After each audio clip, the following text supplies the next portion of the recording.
My name is Rachel Monroe, and for 11 years, nobody on Willowbrook Lane knew what I actually did for a living. To them, I was just the quiet woman in the blue house at the end of the cul-de-sac who left early most mornings in unremarkable sedans and came home late, tired, saying only that I worked in a lab downtown. That was true, in the same way it's true that the ocean is a lot of water.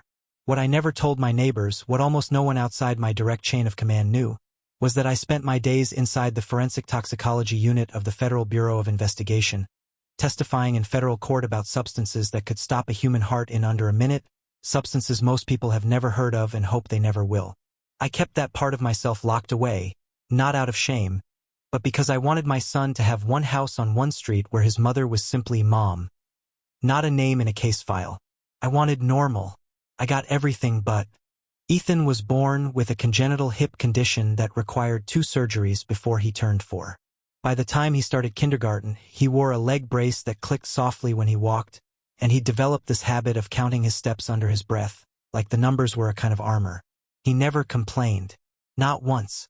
He'd just adjust, recalibrate, and keep moving forward, the same way I'd learned to do after his father, my ex-husband David, decided that a son who needed extra was more inconvenience than he'd signed up for. David left when Ethan was 3. I didn't chase him. I built a life instead. A small, sturdy, deliberate life, around a little boy who deserved every ounce of steadiness I could give him. Willowbrook Lane looked, on paper, like the kind of place that life belonged in. Manicured lawns, matching mailboxes, a community newsletter that arrived every first Sunday of the month with recipes and reminders about trash pickup schedules.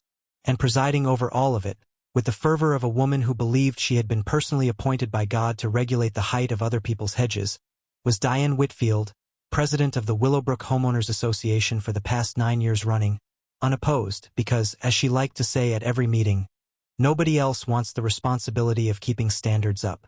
I met Diane properly 6 months after we moved in, when I installed a small wooden ramp over our front steps so Ethan could get his walker in and out of the house without me lifting him each time.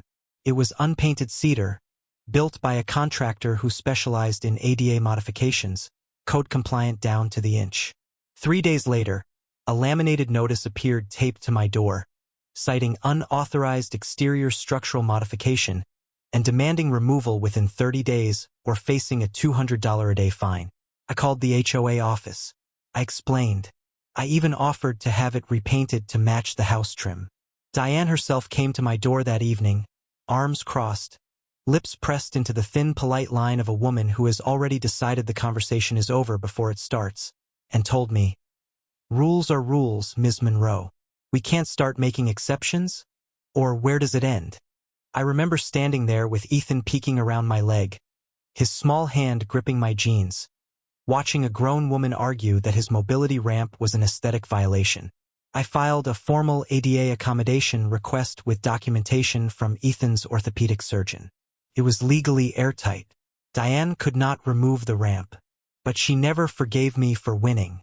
After that, the small cruelties started, the kind designed to be deniable. Our trash cans were accidentally reported for being left out an hour past the posted time, generating a fine, even though I watched from my kitchen window as Diane herself walked past and photographed them at 7:02 a.m., 2 minutes after the supposed 7 a.m. cutoff. Ethan's occupational therapist, who visited twice a week and parked in our driveway, received 2 parking citations from concerned residents for a vehicle that was, according to the citation, obstructing the visual harmony of the street. When I planted a small sensory garden in the side yard, soft grasses and lamb's ear that Ethan's therapist recommended for tactile stimulation, since touch was one of the few things that calmed him during hard days. Diane brought it up at a general HOA meeting as an example of landscaping choices that don't reflect the character of our community, without ever once saying my name, but everyone in that room knew exactly whose yard she meant, and I sat there, in the 3rd row, absorbing it, because I had learned a long time ago in my career that reacting emotionally to a person building a case against you only strengthens their case. I want to be honest about something. There were nights I sat in my car in our own driveway, engine off, just breathing, trying to decide whether it was worth fighting a woman who clearly had more free time and more appetite for conflict than I did. I had a demanding federal job. I had a son with medical needs. I did not have bandwidth for a war over hedge height with someone who seemed to derive genuine pleasure from making other people feel small. But every time I considered simply capitulating, I'd watch Ethan practicing his steps in the driveway, counting under his breath, unbothered by a world that so often was not built for him, and something in me would harden instead of soften. He deserved a mother who didn't fold. So I didn't fold. I documented everything. Every notice, every fine, every anonymous complaint.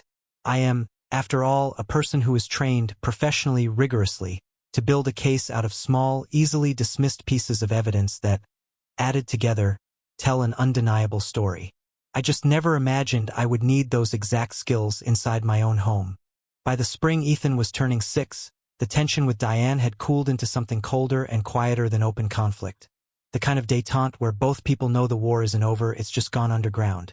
I planned his birthday party for a Saturday in April, a modest backyard gathering, maybe 15 kids from his class and their parents, a bounce house rental company that specialized in adaptive equipment so Ethan wouldn't feel excluded from his own celebration, and a cake from Willowbrook Sweets, the little bakery 2 streets over that Ethan had been talking about for weeks because they let him choose a dinosaur design and he'd picked, with great seriousness, a Stegosaurus because it has armor, like my leg.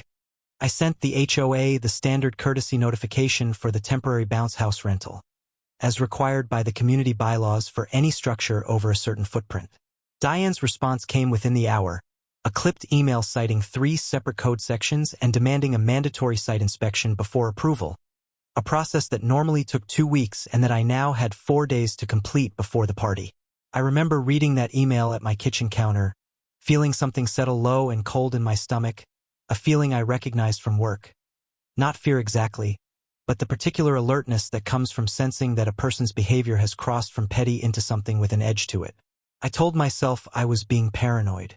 I told myself a woman obsessed with hedge heights and trash can timing was, at worst, exhausting, not dangerous. I want you to remember that thought because in 4 days, I would learn exactly how wrong it was, and exactly how close I came to losing the one person in this world I had built my entire life around protecting. The inspection happened. The bounce house was approved, grudgingly, 48 hours before the party, with a follow-up email from Diane that read, in full, approved this time. I'll be watching how this event is conducted. I didn't know yet that watching was the least of what she had planned. I didn't know that somewhere in the days between that email and Saturday afternoon, Diane Whitfield had made a decision that would end her career, her freedom, and very nearly my son's life, and that the only reason it didn't succeed was a professional instinct so deeply wired into me that I would question later whether some part of me had been braced for exactly this moment for months without consciously admitting it to myself. Saturday morning, I woke up early, made coffee, checked the weather.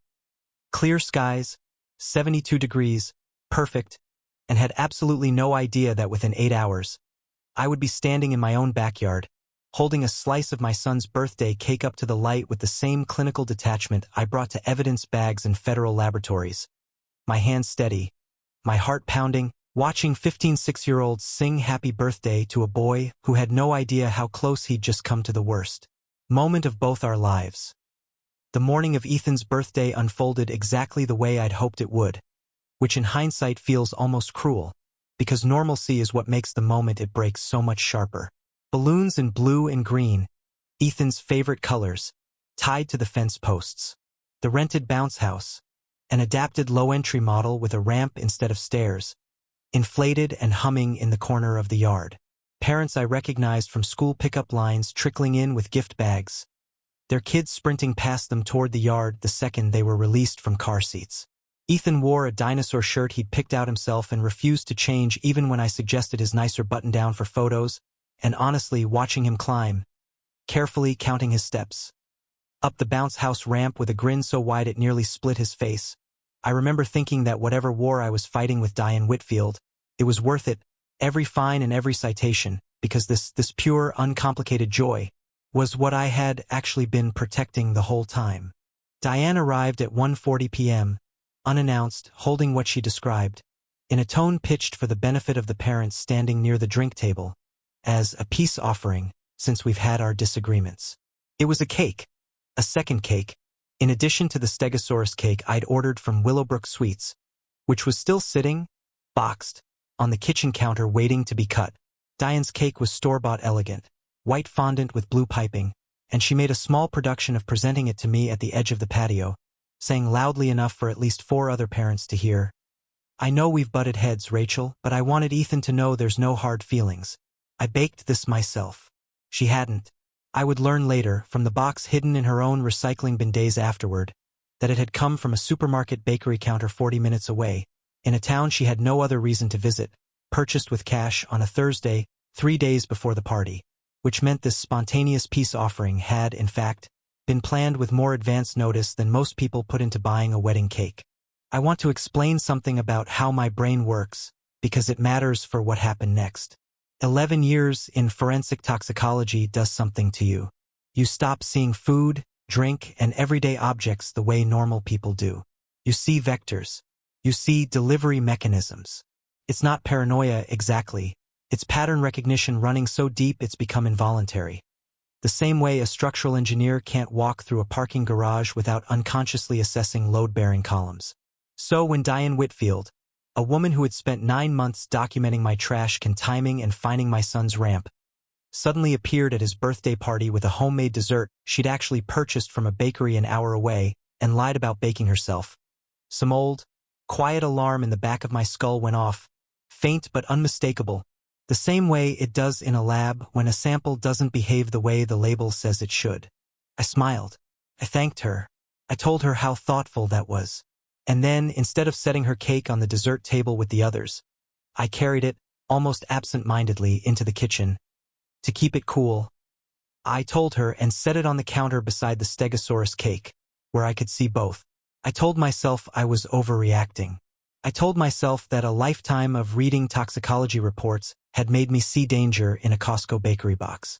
But some small, insistent voice, the same voice that had kept me alive during 2 undercover evidence collection assignments early in my career, told me not to let that cake anywhere near my son's mouth until I understood exactly what I was looking at. The party moved through its arc the way children's parties do. Bounce house? Backyard games? A scavenger hunt I'd spent 2 nights preparing with dinosaur-shaped clues taped around the yard. Around 3:15, I gathered everyone for cake and singing. I made a decision in that moment that I have replayed 1,000 times since, one that still makes my chest tighten with a kind of retroactive fear I didn't let myself feel in the moment. I cut the Stegosaurus cake from Willowbrook Sweets for the children, the one I trusted completely, the one from a bakery I'd used a dozen times before, and I told the parents that Diane's special cake was for the adults, that I'd cut it separately after the kids finished, using the flimsy excuse that it needed to be sliced more carefully because of the fondant. Diane's smile flickered, just slightly, when I said it, a half-second crack in an otherwise composed face, and I filed that reaction away the same way I'd file away a suspect's micro-expression during an interview. Everyone sang happy birthday. Ethan blew out 6 candles in one triumphant breath, counting them afterward. Of course he counted them, to make sure all 6 were out. Kids ate Stegosaurus cake with blue frosting smeared across their faces. It was, for about 11 minutes, the single happiest moment of my year. And then, once the children had scattered back toward the bounce house with paper plates of cake, I went into the kitchen, alone, closed the door most of the way, and looked at Diane Whitfield's peace offering sitting on my counter under the kitchen light. I did not have a federal lab at my disposal. What I had was 11 years of training that doesn't switch off just because you're standing in your own kitchen in party clothes with balloon static still clinging to your hair. I looked at the cake's surface first. Professional bakery finish, no visible tampering, nothing a normal person would ever notice. But I wasn't looking at it like a mother. I was looking at it the way I'd been trained to examine evidence. For inconsistency, for anything that didn't match its own story. And I found it on the underside of the cake box lid, a faint, almost imperceptible residue. A slightly oily sheen catching the overhead light at an angle, in a pattern that didn't match frosting transfer or condensation. My pulse did something strange in that moment, a cold, focused stillness that I recognized from crime scenes, the exact opposite of panic, because panic gets people killed and stillness is what lets you actually see what's in front of you. I did not confront Diane in that moment. I did not scream or accuse or do any of the things that every instinct in my body was screaming at me to do. Instead, I did what 11 years of federal training had beaten into my bones. I preserved the scene. I photographed the cake from 4 angles with my phone. I sealed it, box and all, inside a clean plastic storage bag from under my sink, the closest thing I had to an evidence bag. I washed my hands 3 times. And then I walked back outside, smiling, rejoining a party full of 6-year-olds who had absolutely no idea that the woman serving them lemonade had just quietly, deliberately, kept a possible act of violence away from every single child in that yard, including her own son, based on nothing more than a smell she couldn't quite name and a lifetime of training telling her that something about that cake was profoundly, dangerously wrong. That evening, after the last guest left and Ethan had fallen asleep still wearing his dinosaur shirt, exhausted and glowing from the best day of his young life, I sat alone at my kitchen table with Diane's cake sealed in a bag in front of me, and I made a phone call I hadn't expected to make for years, maybe ever. Not on my own street, not about my own neighbor. I called a former colleague at the regional field office, a toxicologist named Priya Anand, and I said words that felt almost absurd coming out of my mouth in my own quiet kitchen. I think someone just tried to poison my son's birthday party, and I think I might be the only reason it didn't work. There was a long pause on the other end of the line. And then Priya said the words that would set the next 3 weeks of my life into motion. Words I will never forget. Rachel, bring it in tonight. Don't wait until morning. If you're right about what you're smelling, this can't wait. I drove to the field office at 11 that night with Ethan asleep in the back seat, because I refused to leave him alone in a house that suddenly felt less like a sanctuary and more like a crime scene waiting to be documented.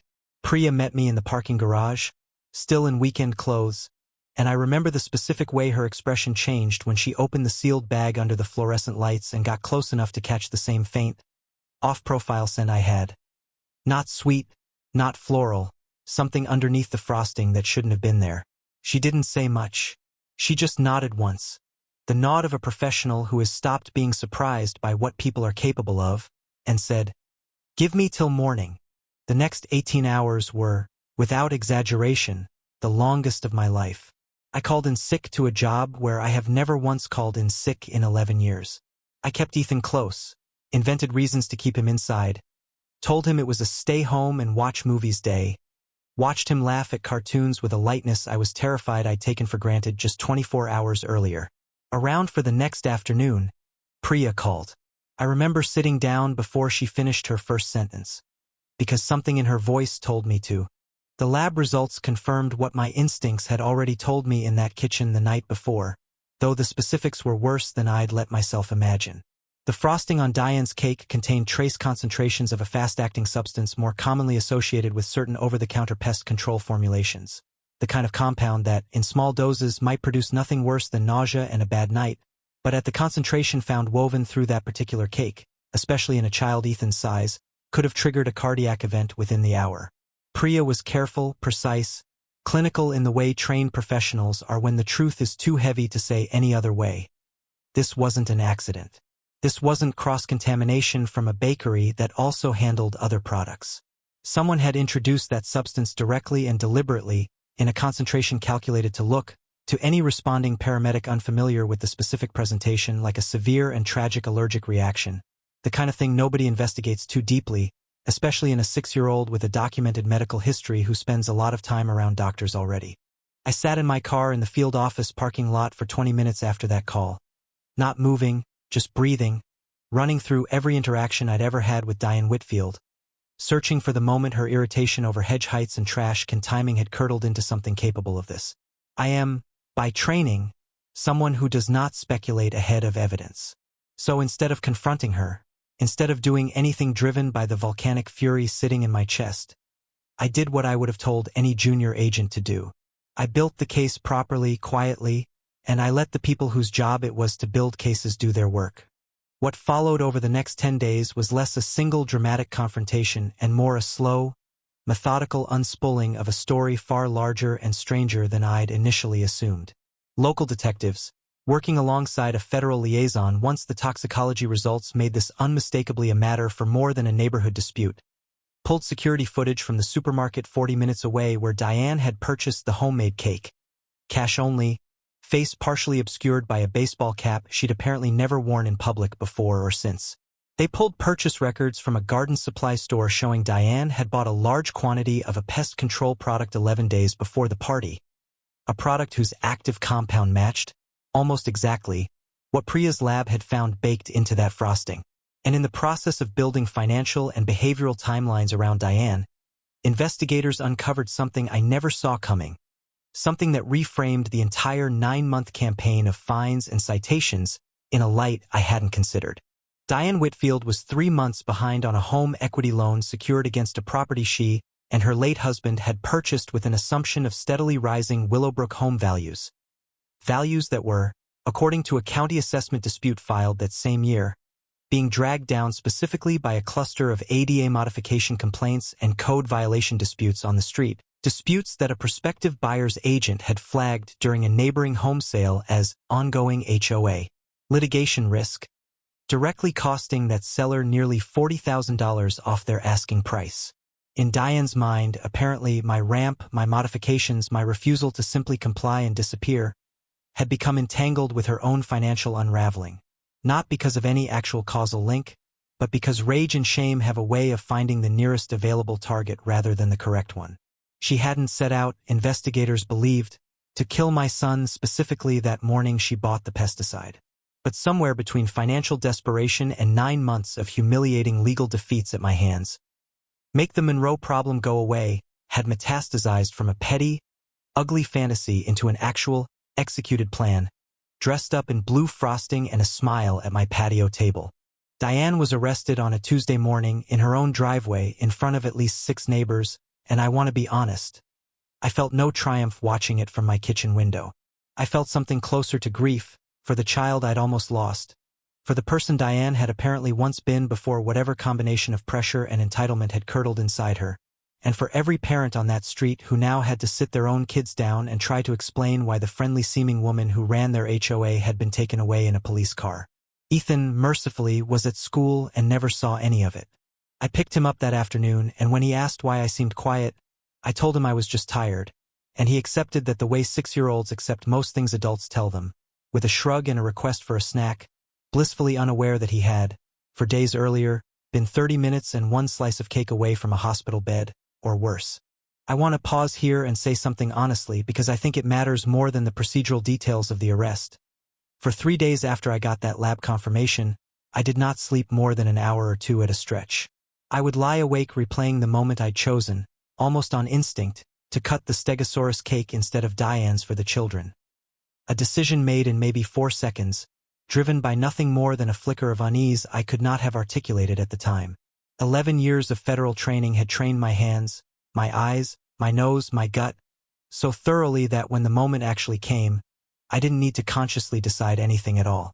My training decided for me, and I have never, in a career spent studying some of the worst things human beings do to one another, been more grateful for a skill set I once thought I'd left entirely behind at the office door every evening when I came home to be simply Ethan's mother. But the case wasn't over.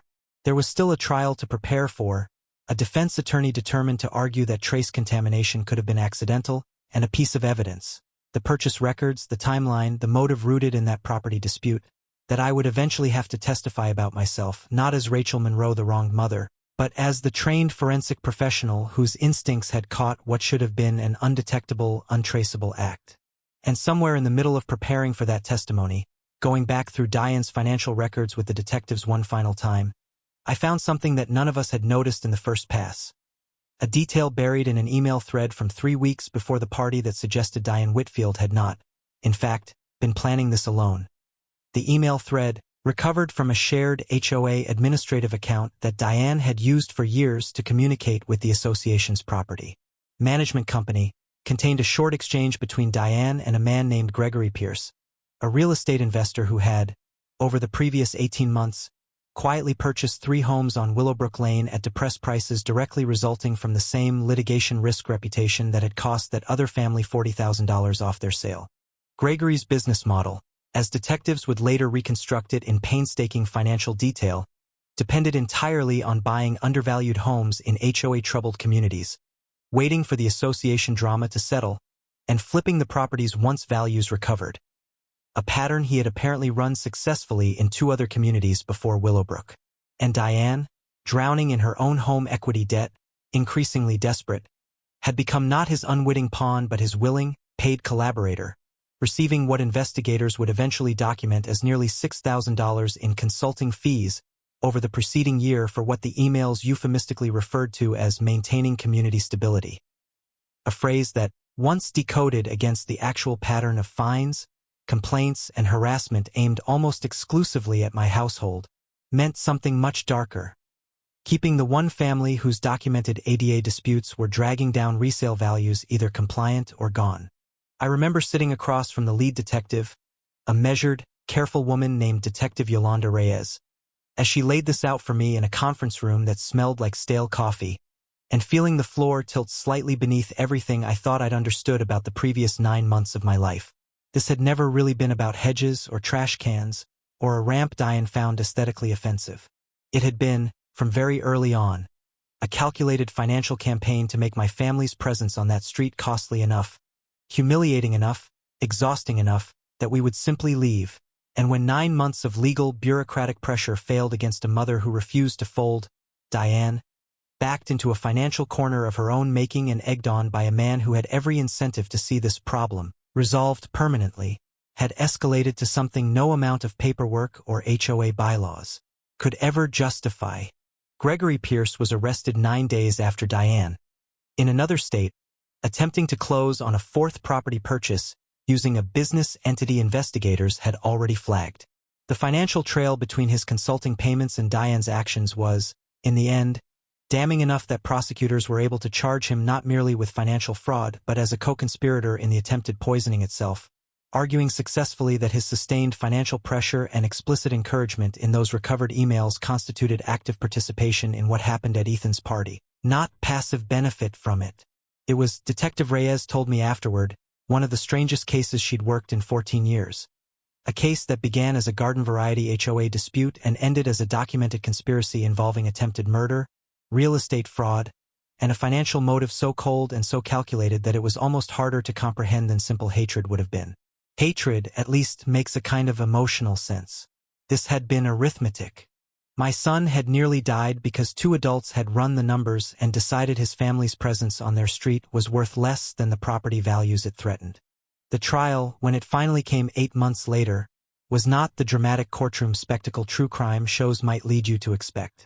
It was slow, methodical, built almost entirely on the kind of evidence I'd spent my career helping juries understand: chain of custody documentation, lab concentration reports, purchase timelines, financial records laid out in exhaustive, unglamorous detail. I testified for just under 2 hours, walking the jury through exactly what I'd noticed on that cake box lid, exactly why 11 years of training had made me pause before serving it to 15 6-year-olds, exactly what the follow-up lab analysis had confirmed. I did not look at Diane while I testified. I looked at the jury, the way I'd been trained to, and I told them the truth in the plainest language I had.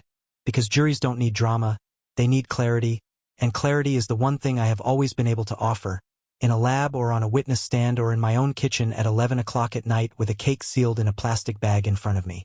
Diane Whitfield was convicted on charges including attempted murder of a minor and criminal conspiracy, and sentenced to 18 years. Gregory Pierce received 14, along with financial penalties that effectively dismantled the real estate operation he'd built across 3 states. The Willowbrook Homeowners Association dissolved its leadership entirely within the year, replaced by a rotating volunteer board with strict new bylaws around accommodation requests. Partly, I was told later by a neighbor who'd become an unexpected friend through all of this, because so many residents on that street had finally started comparing notes about the small, deniable cruelties they'd each individually assumed were personal, isolated incidents, only to realize they'd all been living, without knowing it, inside the same slow-moving campaign. In the weeks after the verdict, I received a handwritten letter from the family who had lost $40,000 off their home sale because of the very litigation risk reputation Diane and Gregory had engineered.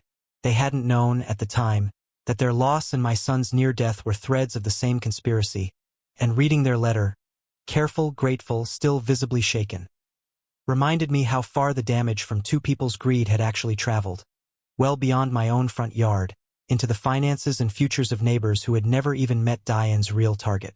I wrote back. I told them what I could, within the limits of an ongoing legal process, and I told them the one thing I believed completely. That none of it had been their fault or mine or Ethan's, that predatory people build stories where the blame belongs to whoever is easiest to blame, and the only way to stop them is for enough people to finally compare notes out loud instead of suffering quietly and alone, the way I nearly did for 9 straight months before a cake finally forced the truth into the light. I also thought often, in that first year afterward, about how differently this story could have ended for a family without my specific narrow set of professional instincts. Most parents do not spend their careers studying trace toxicology.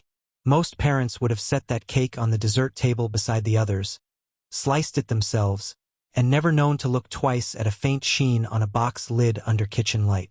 That thought used to keep me awake more than almost anything else. Not gratitude that my training had saved my son, but a colder, harder question about how many other families, in how many other neighborhoods, have faced someone exactly like Diane Whitfield without anyone in the house knowing what to look for. I don't have a tidy answer to that question. I only have the decision I made afterward to speak about what happened publicly, carefully, without sensationalizing it, in the hope that somewhere, some other parent hears this and simply pays a little closer attention the next time a neighbor who has spent months making their life difficult suddenly shows up smiling, holding something homemade, insisting there are no hard feelings. Ethan is 7 now. He doesn't remember much about that birthday beyond the Stegosaurus cake and the adaptive bounce house, which is, honestly, the only mercy in this entire story that I am unreservedly grateful for, that a 6-year-old's memory kept the day exactly as joyful as it was supposed to be, uncontaminated by everything I now know almost happened in that kitchen. We moved, eventually, to a street with no homeowners association at all, a decision I made partly for practical reasons and partly because I never wanted to attend another community meeting in my life. I still work in forensic toxicology. I still leave early most mornings in unremarkable cars. And I still don't tell most of my new neighbors exactly what I do for a living, not out of secrecy this time, but because I've learned something I didn't fully understand before that April afternoon, that the most important skills we carry aren't always the ones we display. They're the ones woven so deeply into who we are that they surface exactly when we need them most, without our even having to ask. Some evenings, watching Ethan do homework at the kitchen counter of our new house, Brace resting against the chair leg, counting under his breath the way he still does when he's concentrating, I think about how close that ordinary Saturday came to becoming the worst day of my life instead of one of the best, and how the only thing standing between those two outcomes was a habit of noticing things most people are trained to overlook. I walked into my kitchen that night as a tired, overwhelmed single mother carrying a cake I couldn't quite trust. I walked out of it, an hour later, as the only reason my son is still here to count his steps, out loud, one careful number at a time, on a street where nobody, anymore, is watching to fine him for it. The end.